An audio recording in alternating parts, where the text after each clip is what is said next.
کیوں معلوم؟ اتنے بڑے اللہ کے ولی کو ملنا ہے، کوئی بڑے بزرگ کو ملنا ہو تو یہ مستحب ہے کہ آدمی غسل ایک بات بتا دو، جب بھی کوئی ولی سے ملاقات کرنا ہو نا ولی، اور آپ چاہتے ہو کہ وہ ولی میری طرف دیکھے، وہ ولی مجھ سے محبت کرے، تو علماء کرام نے لکھا ہے کہ وضو کر کے جا اور یہ نیت کر کے جا کہ اللہ میرے گناہ کا اثر ان کے دل پر نہ آئے اور ان کا تقویٰ میرے دل پہ اوپر آ جائے۔ تو دیکھو پھر جا کے ملاقات کرو، دیکھو ولی کیسے آپ کی طرف متوجہ ہو جاتے ہیں۔ ہاں تو خیر حضرت موسیٰ علیہ السلام کو سب پہاڑ سے اترے، حالانکہ حضرت موسیٰ تو نبی تھے، بہت اونچے درجے پر تھے، لیکن آج کس سے ملاقات کرنا ہے؟ اس دنیا کے سب سے بڑے ولی سے ملاقات کرنا۔ حضرت موسیٰ علیہ السلام کو سب وضو غسل کر کے اچھے کپڑے پہن کر گلی کے کنارے کھڑے، ابھی اللہ کے ولی آئیں گے، ادب کروں گا، ارے ان کو سلام کروں گا، ارے ان کے گلے لگ جاؤں گا۔ کہ حضرت موسیٰ سوچ رہے، تھوڑی دیر میں دیکھا وہی آیا جو کل آیا تھا، وہی 8 سال کے بچے کی انگلی پکڑ کے۔ حضرت موسیٰ نے دیکھا کہ اللہ کی بات تو سچی، اللہ کی بات تو، لیکن یہ کیسا ولی بن گیا؟ یہ ولیوں کا ولی کیسے بن گیا؟ کل تو یہ سب سے بڑا گنہگار تھا، آج یہ 24 گھنٹے میں ولی۔ حضرت موسیٰ دل میں سوچا کہ میں تو مسافہ کرنا کا نہیں، مسافہ تو نہیں کروں گا، اس کے تو گلے بھی نہیں لگوں گا، مسافہ بھی نہیں کروں گا۔ حضرت موسیٰ وہاں سے چلے گئے، دیکھا اور چلے گئے، اور سیدھے پہاڑ پر دوڑتے دوڑتے پہاڑ پر چڑھے۔ جیسے پہاڑ پر چڑھے تو اللہ نے فرمایا موسیٰ معلوم ہے کیا پوچھنے والے ہو؟ بھائی اللہ کو تو ویسے بھی سبھی معلوم ہے کیا پوچھنے والے ہو، یہی تو پوچھنا چاہتے ہو نا کہ کل بھی یہی آج بھی یہی۔ تو اللہ نے فرمایا میری عزت کی قسم، کل تک یہ دنیا کا سب سے بڑا پاپی تھا، 24 گھنٹے میں میں نے اس کو ولیوں کا سردار بنا دیا۔ حضرت موسیٰ علیہ السلام نے کہا اللہ یہ کیسا 24 گھنٹے میں اتنا بڑا ہی نکلا، یہ 24 گھنٹے میں؟ اب جواب سننا، اتنا پیارا جواب ہمارے دلوں کو میرے دوستو عجیب حال میں لے کر آوے۔ اللہ نے کیا فرمایا ہے موسیٰ کل یہ تیرے پاس سے گیا، یہ تھا گنہگار، یہ تھا گناہ، یہ پاپی، شرابی، کبابی، جواری، زانی، اس نے کوئی گناہ نہیں چھوڑا تھا، لیکن یہ اپنے ساتھ میں کس کو لے کر جا رہا تھا؟ اس کے بیٹے کو، 8 سال کے بچے کو لے کر جا رہا تھا۔ اب اللہ تعالیٰ فرماتے سن اے موسیٰ سنو کیا ہوا۔ اس کے بیٹے نے چلتے چلتے ایک پہاڑ دیکھا، اس کے 8 سال کے بیٹے نے چلتے چلتے کیا دیکھا؟ تو پوچھا ابا یہ کیا ہے؟ ابا نے کہا بیٹا یہ پہاڑ ہے۔ میں بچوں کی عادت ہوتی ہے نا پوچھتے رہتے یہ کیا یہ کیا یہ کیا یہ کیا، بعض بچوں کی عادت ہوتی کبھی دادا کو کبھی نانا کو کبھی ابا کو کبھی اما کو، ان کے سوال ختم ہی نہیں ہوتے۔ اب وہ 8 سال کے بیٹے نے پوچھا ابا یہ کیا؟ ابا نے کہا بیٹا یہ پہاڑ ہے بہت بھاری ہے۔ بیٹے نے پہاڑ دیکھا، بیٹا ابا یہ پہاڑ سے کچھ بھاری ہے، پہاڑ سے بھی کچھ بھاری ہے۔ ابا نے کہا بیٹا زمین بھاری ہے، جس نے پہاڑ کو گود میں بٹھایا، ارے دیکھو زمین کو دیکھو، اس نے پہاڑ کو کیا کیا ہے؟ گود میں بٹھایا۔ تو بیٹے نے کہا اچھا ابا پہاڑ بہت بھاری، اس سے بھاری کیا ہے؟ پھر کیا کہا ابا تھوڑی دیر آگے، اب زمین سے بھاری کچھ ہے، کہا سمندر، جس نے زمین کو بھی پھاڑ کے اپنا راستہ بنایا، کہا سمندر کو دیکھو، دریا کو دیکھو، اس نے زمین کو بھی پھاڑا اور اپنا راستہ۔ کہ سمندر بہت بھاری، تو بیٹا سوچنے لگا ابا پہاڑ بھاری، پہاڑ سے زمین بھاری، اور زمین سے تھوڑا آگے چلا، عادت تھی نا سوال کرنے کی، کہا ابا یہ سمندر سے بھاری کچھ، کہا یہ آسمان کو دیکھ، اس نے پہاڑ کو بھی سایہ دیا ہے، زمین کو بھی سایہ دیا ہے اور سمندروں کو بھی سایہ۔ اب وہ بیٹا تھوڑا آگے چلا، معلوم نہیں کیا ہوتا، ابا کچھ سمجھ میں نہیں آتا، پہاڑ بھاری، اس سے زمین بھاری، اس سے سمندر بھاری، اس سے آسمان بھاری، اللہ آسمان سے بھاری کچھ ہے۔ معلوم نہیں وہ باپ پر کیا ہوا، رو پڑا، کہا آسمان سے بھاری تیرے باپ کا گناہ، کہا آسمان سے بھاری تیرے باپ کے پاپ، تیرے باپ نے بہت گناہ کیے، اے 8 سال کے بیٹے تیرے باپ نے بہت گناہ کیے، تیرے باپ کا گناہ تو پہاڑ سے بھی زیادہ ہے، تیرے باپ کا گناہ زمین سے بھی بڑا ہے، تیرے باپ کا گناہ سمندر سے بھی بھاری ہے، اور تیرے باپ کا گناہ آسمان سے بھی بھاری۔ یہ کہہ کر باپ رونے لگا۔ اب وہ بیٹے نے دیکھا کہ باپ روتا ہے، تھوڑی دیر آگے چلنے کے بعد کہا ابا رونا بند کرو، ایک بات پوچھو، کہا پوچھ، کہا آپ کے گناہ سے بھاری کیا چیز ہے؟ آپ کے گناہ سے بھاری ہے؟ بس وہ آدمی نے چیخ ماری، زور سے رویا اور چیخ ماری، کہا میرے گناہ سے بھاری میرے خدا کی رحمت ہے، میرے خدا کی رحمت سب سے زیادہ بھاری ہے، اس لیے کہ میں گناہ کروں کوئی کنارے پر جائے، لیکن خدا کی رحمت کا تو کوئی کنارہ ہی نہیں ہے، کہا خدا کی رحمت سب سے زیادہ۔ اللہ تعالیٰ نے کہا اے موسیٰ بتا میں اس کو ولی نہ بناؤں تو کیا بناؤں؟ اے موسیٰ میں اس کو ولی نہ بناؤں تو کیا بناؤں؟ یہی ہے جو کل تک گنہگار تھا آج ولیوں کا سردار ہے۔ کیوں؟ اس لیے کہ اس نے میری رحمت پر بھروسہ کیا۔ جو اپنے بیٹے کو میری رحمت بتاتا ہو کیا میں اس کو گنہگار بنا کر چھوڑ دوں؟ اے موسیٰ صرف یہ نہیں جو بھی ایسا کرتا ہے میں اس کو اپنا ولی بنا لیتا ہوں۔ حضرت علی رضی اللہ تعالیٰ عنہ فرماتے میں کبھی کبھی میرے نبی کے پاس جاتا تھا اور جا کر کہتا تھا آپ کی چادر مجھے دو نا، تو اللہ کے رسول پوچھتے تھے تمہارے گھر میں کپڑا نہیں ہے؟ تو حضرت علی کہتے تھے ہے برکت برکت، آپ کی چادر میرے بدن پر لگ جائے کتنا پیارا آئے گا۔ حضرت علی رضی اللہ تعالیٰ عنہ فرماتے میں چادر لیتا تھا، اپنے گھر میں آتا تھا اور گھر میں آ کر یوں اپنے کندھے پہ رکھتا تھا اور یوں آسمان کی طرف دیکھتا، آسمان کی طرف دیکھتا، آسمان کی طرف دیکھتا، کچھ بھی نظر نہیں آتا۔ اور حضرت علی فرماتے یہی چادر جب میں واپس لے کر جاتا اور میرے نبی کو دیتا تھا اور میرے نبی جب اپنے کندھے مبارک پر رکھتے تھے تو چادر ہوتی تھی کندھے پر اور چمکتی تھی آسمان پر، چمکتی تھی آسمان پر۔ تو میرے دوستو چادر کا کمال نہیں تھا، کمال وہ کندھے مبارک کا تھا کہ اس کندھے پر جو بھی آتا تھا خدا اس کے مقدر کو چمکایا کرتا۔ کتنا عجیب ہے نا، اندازہ لگاؤ۔ اسی لیے ہمارے نبی کبھی کبھی مسکرا کر کہتے تھے اللہ نے حضرت موسیٰ کو کم عمر دی، اگر لمبی عمر دی ہوتی تو ہم کو بہت ساری باتیں اور معلوم ہو جاتی۔ اس لیے کہ حضرت موسیٰ پہاڑ پر گئے، پہاڑ پر جا کر کہا اللہ اگر میں خدا ہوتا اور تو بندہ ہوتا تو تم مجھ سے کیا مانگتا؟ اللہ نے کہا کہ موسیٰ اگر میں بندہ ہوتا تو خدا ہوتا تو میں تندرستی مانگتا، اس لیے کہ تندرستی ہوگی تو عبادت کا حق ادا ہو جائے گا۔ تو دعا کرو اللہ ہم سب کو صحت عطا فرمائے، اللہ ہم سب کو تندرستی عطا فرمائے۔ اور تندرستی بہت بڑی نعمت ہے، اس کی قدر بھی میں نے نیلم دیا۔ میں نے کہا دیکھ عائشہ کے معنی آتے جنت میں آرام کرنے والی، میں نے کہا ڈکشنری اٹھا، عائشہ کے معنی جنت میں آرام کرنے والی اور نیلم کے معنی آتے راستے پر پڑا ہوا پتھر۔ میں نے تجھے جنت پہنچایا تو پتھر پہ آ گیا۔ اور نام کا اثر انسان پر پڑتا ہے، نام کا اثر انسان پر پڑتا ہے۔ سنو اب سننا میری بات سننا، ایک زمانہ گزر گیا، اللہ کے رسول پاک صلی اللہ علیہ وسلم کا زمانہ مکمل ہوا، حضرت ابو بکر، ان کے بعد کس کا زمانہ آیا؟ حضرت، ان کا زمانہ بھی مکمل ہو گیا۔ پھر آیا زمانہ حضرت عمر، ان کا بھی زمانہ مکمل ہوا۔ پھر حضرت عثمان، ان کا زمانہ بھی مکمل۔ پھر حضرت علی، ان کا زمانہ بھی مکمل۔ پھر حضرت حسن، ان کا زمانہ بھی مکمل۔ پھر آئے حضرت معاویہ۔ کون آ گئے؟ حضرت۔ اور حضرت معاویہ جب بادشاہ بنے تو انہوں نے اپنی راجدھانی دمشق میں بنائی۔ کہاں پر بنائی؟ دمشق میں، اور 65 لاکھ مربع میل پر اکیلے حکومت کرتے تھے۔ کون؟ حضرت معاویہ۔ یہ بمبئی میں جو تھانہ ہے نا، تھانہ، وہاں تک حضرت معاویہ کا لشکر آ چکا تھا۔ بمبئی میں تھانہ جو ہے وہاں تک حضرت معاویہ کا لشکر آ گیا، اتنی لمبی چوڑی حکومت کرتے، دمشق میں رہتے تھے۔ لیکن جب یہ مدینہ آتے تھے، حضرت معاویہ جب بادشاہ تھے پورے لشکر کے ساتھ جب مدینہ آتے تھے تو پیالہ لے کے اوس کے گھر کے باہر کھڑے ہو جاتے تھے۔ جیسے بھکاری کیسے کھڑے ہوتا، ایک پیالہ لیتے تھے اور حضرت اوس کے گھر کے باہر صبح صبح کھڑے ہوتے۔ حضرت اوس دروازہ کھولتے، امیر المومنین معاویہ آپ میرے دروازے پر۔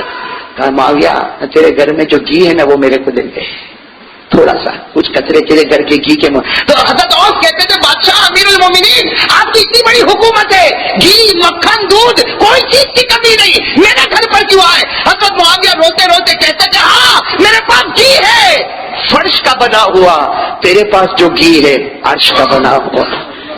اور حضرت اوس نے کچھ قطرے دیکھے جاتے تھے تو حضرت معاویہ بہت شکر ادا کرتے تھے اور کیا کہتے تھے؟ سنو یہ جملہ سننا۔ حضرت معاویہ کہتے تھے اوس اس گھی سے جو روٹی پکتی ہے اور وہ روٹی جو میرے پیٹ میں جاتی ہے، اللہ کی قسم جب نماز کے لیے کھڑا ہوتا ہوں ایسا لگتا کہ خدا میرے سامنے ہوا کرتا ہے۔